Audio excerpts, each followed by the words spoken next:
नमस्कार, मेरे किचन में आपका स्वागत है। आइए आज हम गोभी के पराठे बनाएंगे। गोभी के पराठे बनाने के लिए हमें चाहिए 250 ग्राम ताजा गोभी, 2 कटोरी गेहूं का आटा, 1 कटोरी तेल, कुछ मसाले, 1/4 चम्मच जीरा, 1/4 चम्मच सौंफ, 1/4 चम्मच लाल मिर्च, 1/4 चम्मच धना पाउडर, आधा चम्मच अदरक पिसा हुआ, आधा चम्मच लहसुन पिसा हुआ, 2 कटी हरी मिर्च, 2 चम्मच कटा हुआ हरा धनिया, 1/4 चम्मच गरम मसाला, 1/4 चम्मच अमचूर पाउडर, नमक स्वाद अनुसार और आटा गूंथने के लिए पानी।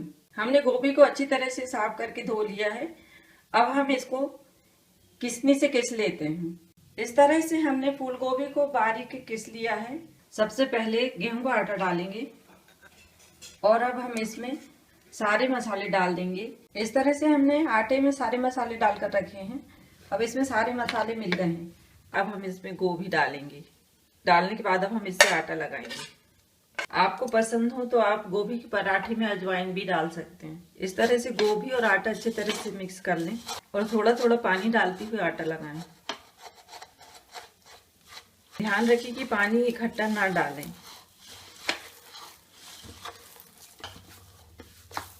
इस तरह से गोभी और आटा मिलाकर हमने पूड़ी की आटा की तरह आटा लगा लिया है। आटा अच्छी तरह से लग चुका है। अब हम इसको ढक के 15 मिनट के लिए रख देंगे, जिससे आटा हमारा अच्छी तरह से सेट हो जाएगा। 15 मिनट हो चुके हैं। अब आटा अच्छी तरह से सेट हो गया है। हम इस तरह से पट्टे पर हल्का सा तेल लगाएंगे। थोड़ा सा आटा लेकर हम इसको चिकना करेंगे। इस तरह से चिकना करने के बाद अब हम इसकी लोई काट लेंगे। इस तरह से आप बराबर की लोई कर लें और फिर इससे पराठे बनाएं।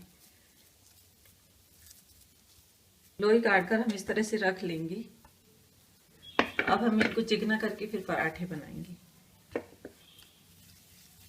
गोभी के पराठे बहुत ही स्वादिष्ट लगते हैं। आप इनको अपनी पसंद के अनुसार से छोटा बड़ा कर सकते हैं। अब हम पराठे बनाएंगे। एक लोई को इस तरह से हाथ में लें और बर्तन में डुबा लें। इस तरह से बर्तन में लोई को अच्छी तरह से डुबाने के बाद अब इसको बेलन से बेलें।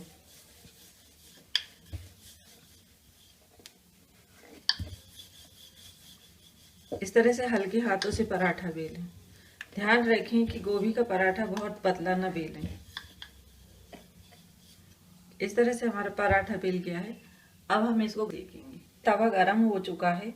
अब हम इसमें पराठा डालकर सेकेंगे। पराठे को पहले तेज आंच में सेकें, फिर धीमी आंच करके कुरकुरा सेकें। अब हम इसको 2 मिनट सेकने के बाद फिर पलट कर सेकेंगे। अब यह पराठा जब तक सिकेगा तब तक हम दूसरा पराठा बनाते हैं। लोई को अच्छी तरह से चिकना करके आटे में डुबा लें। हल्का सा उसको बड़ा कर लें। एक बार फिर आटे में डुबा लें और इस तरह से हल्के हाथों से पराठा बेलें।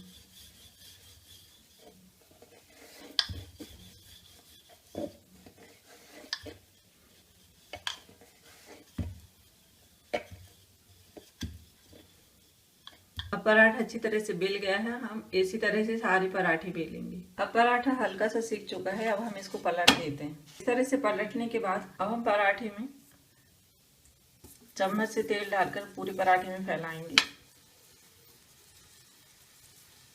और अब हम इसको फिर से पलट देंगे। दूसरी तरफ भी इसी तरह तेल लगाएंगे। इस तरह तेल लगाने के बाद अब हम पराठे को धीमी आंच पर कुरकुरा सेकेंगे। आप चाहें तो पराठे को घी या बटर से भी सेक सकते हैं। ध्यान रखें कि गोभी के पराठे को धीमी आंच पर कुरकुरा सेकें। पराठा धीमी आंच पर कुरकुरा सेक रहा है। अब हम इसको इस तरह से दबाते हुए सेकेंगे ताकि पराठा अच्छा कुरकुरा सेके। पराठा सेक चुका है। अब हम इसको निकाल लेते हैं। पराठा निकालने के बाद हम प्लेट पर जाली रखकर उसके ऊपर पराठा रखेंगे, जिससे पराठा कुरकुरा रहे। डायरेक्ट प्लेट में रखने से पराठा नीचे से नरम हो जाता है। इसी तरह से अब दूसरा पराठा भी अच्छी तरह से सिक चुका है। अब हम इसको भी निकाल लेते हैं। हम बाकी के पराठे भी इसी तरह से बनाएंगे। जैसे हमने सारे पराठे कुरकुरे सेक कर रख लिए हैं। फूल गोभी की तरह ही आप पत्ता गोभी को घिसकर इस तरह से पराठे बना सकते हैं। स्वादिष्ट कुरकुरे गोभी के पराठे बनकर तैयार हैं। आप इनको अपने मनपसंद चटनी, अचार और सब्जी के साथ परोसिए।